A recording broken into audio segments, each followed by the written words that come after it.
Okay, take 3. I've tried this 3 times now, and something's gone wrong every time. So here we go. My name's Peyton Bush. I'm a middle school science teacher in the Iowa City Community School District, and I am starting a vlog, documentary, whatever you want to call it, on my school year teaching through COVID-19 school year 2020-2021.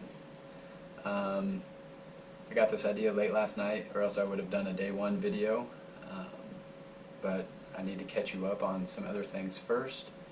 To begin with, I guess, back in March, it would have been March, schools in Iowa City were told we were going to be gone, quarantine for a couple of weeks to see what happens due to the virus, and then we never came back.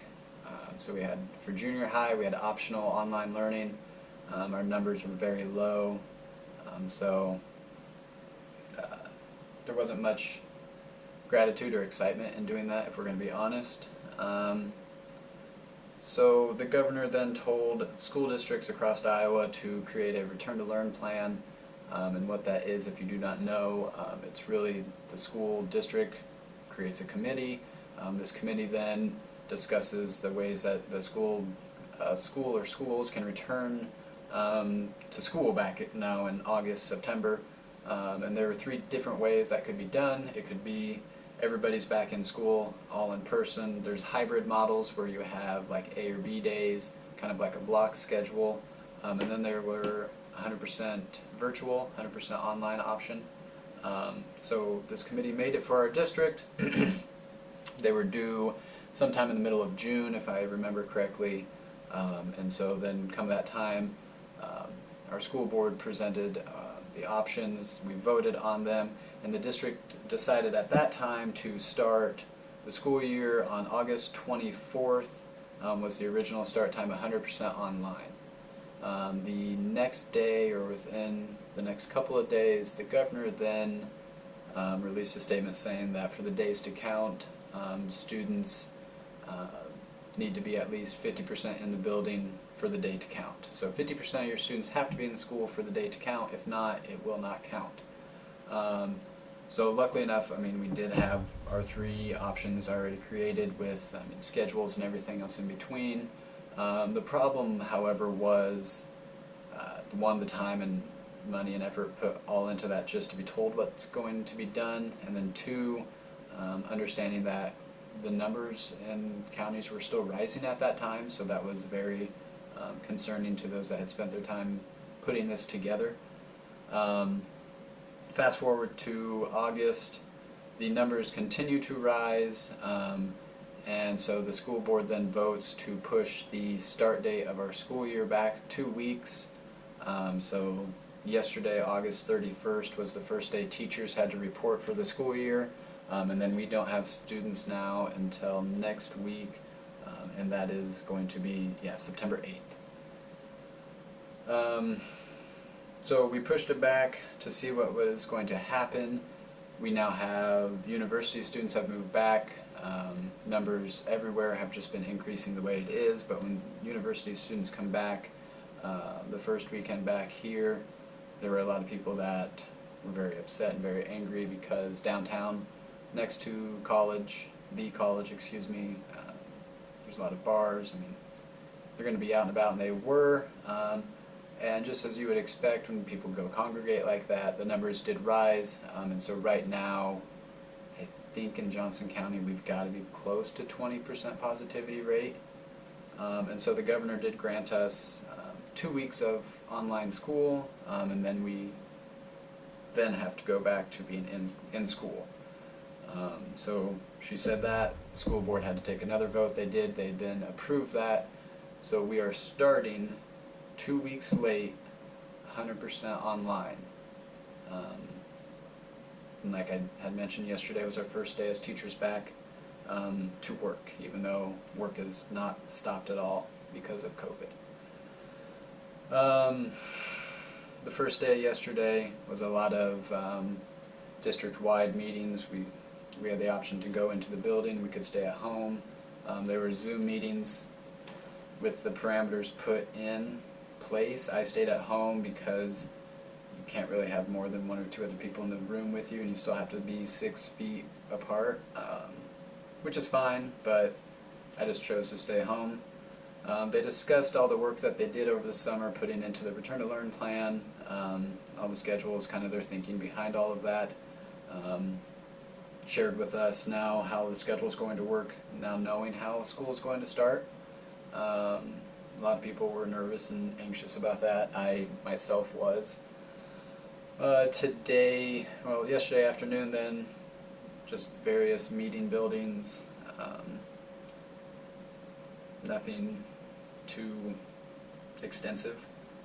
Today was more building-led, principal-led meetings. Talked about our positive behavior reinforcement system, PBIS, which is you pretty much reward students for good behavior to reinforce positive things. We also talked about implementing social emotional behavior help in classes, and this is a big change that I hope continues past COVID-19. It's sad to me that it took a pandemic for this to happen, but really now the conversation is definitely shifting more from being content-led classes, which you'll still have your math and science and everything like that. That'll be something that stays true no matter what.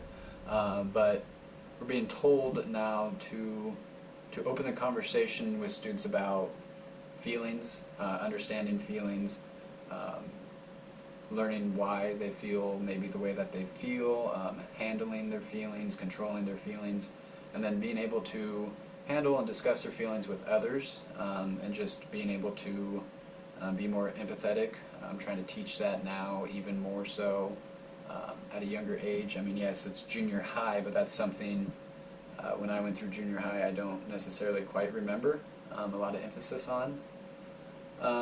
And that's a good change. I kind of stressed that in the past couple of years, back to school night, meet your teacher night, whatever, with parents. I kind of already shared that I love science. I love teaching science. It's a lot of fun.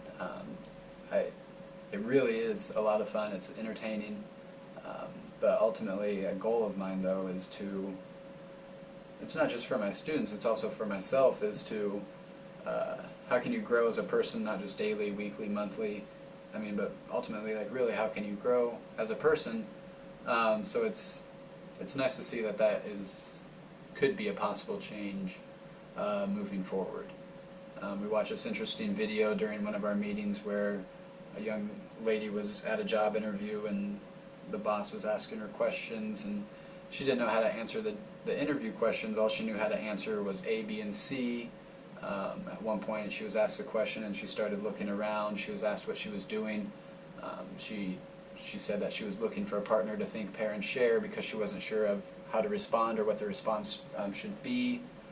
And it's a different approach to things. So it'll be interesting, it'll be cool. I'm excited to see kind of where that goes moving forward.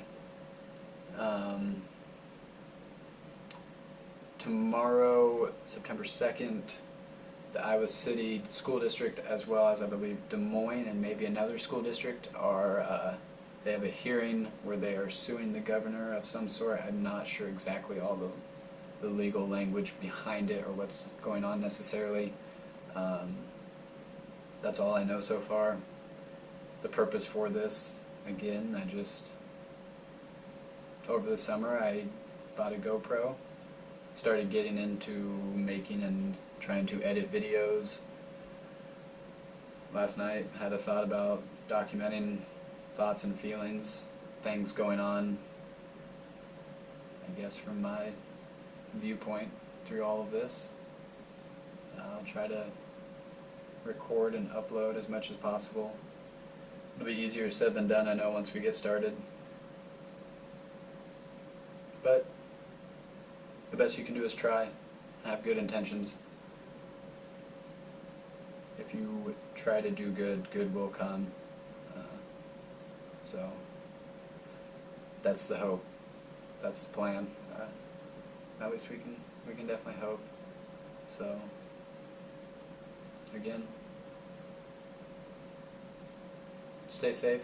Be nice to your friends. Drink your water.